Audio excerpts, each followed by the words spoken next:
পদ্ম গাছের গ্রোথ যখন থমকে থাকবে কিংবা পদ্ম গাছ যখন গ্রোয়িং পিরিয়ডে এসে ফুল দেয়া শুরু করবে তখন গাছে খাবার দেয়া চালিয়ে যেতে হবে। এখানে আমি নিচ্ছি 10-12টা মতো সিউইডের দানা এবং হাফ চামচ হিউমিক অ্যাসিড। এই দুটো খাবার একসাথে কাগজের মধ্যে মুড়িয়ে গোল্লা করে নিতে হবে। তারপর পদ্মের গামলার মোটামুটি মিডিলে একটা, মোটামুটি এটা মাটির 1/2 ইঞ্চি গভীরে পুঁতে দেবেন এবং সাইড বরাবর একটা পুড়িয়া পুঁতে দেয়া হলো।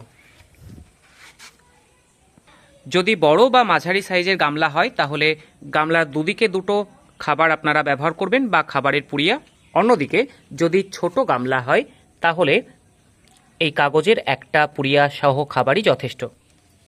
আর এই খাবারগুলি একই প্রসেসে আপনারা 15 দিনের ব্যবধানে মাসে 2 বার প্রয়োগ করবেন।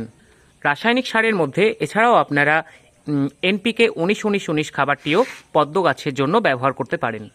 ভিডিওর সঙ্গে থাকার জন্য ধন্যবাদ। আবারও দেখা হচ্ছে নেক্সট ভিডিওয়।